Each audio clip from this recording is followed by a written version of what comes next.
Great, so we're here in the bread oven with Vagelis, who's an integral part of the farm here. Kalispera. Kalispera. Great, can you tell me a little bit about this space right here?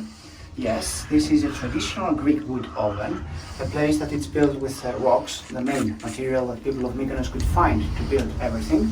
It's built 28 years ago, the moment that the winemaker came and built this farm.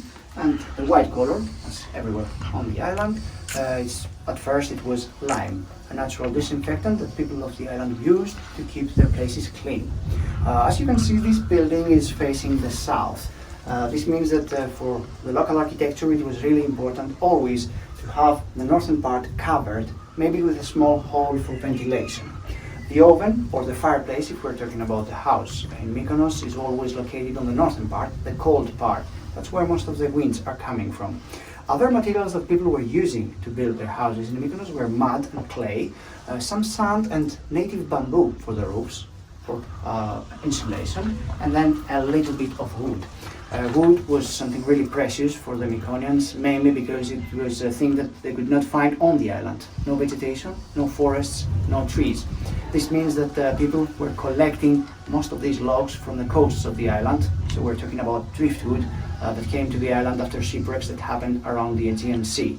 To protect those materials, people preferred to wrap them with seaweed, which is salty and keeps away the bugs and insects that could do some harm to them. Nice. Can I ask you a question? So you've got the construction wood that's precious and coming from shipwrecks and other random sources, or maybe being imported from other islands or even other countries. Where does the wood for the fire come from to bake the bread? Well, the main material that people were using to make a fire here on the island was not wood. Never. It was usually cow manure. It's, let's say, the thing that smells the least from all the types of manure that people could use.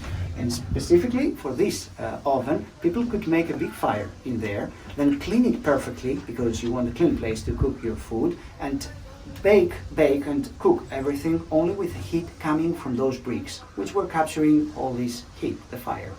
Nice. Anything else about the wood oven that you'd like to share?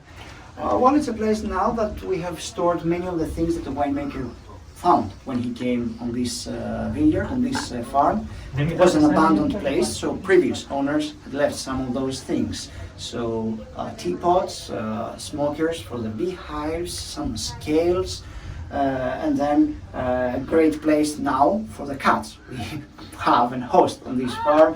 We spend some time in these small holes next to these tools that people were using to cook their food some years ago. Nice, beautiful. So we're here with Vagelis, who leads tours and is integral in the wine production here at Vioma Farms in Mykonos. We're talking about the wood oven, but to give you some context, this is just this beautiful structure on the edge of the restaurant and the vineyard here at Vioma. We're stepping inside the cave because the wind makes it hard to pick up the audio well, but Vagelis, thank you so much. You're welcome. Great. At Santorini Dave, not only are we doing great hotel reviews and restaurant reviews, but we're also trying to introduce our audience to all kinds of new Greek experiences and Greek tours and stories. Thank you so much for having us. Thank you. If you enjoyed this video, please like and subscribe to see more super useful travel videos about Greece and beyond from SantoriniDave.com.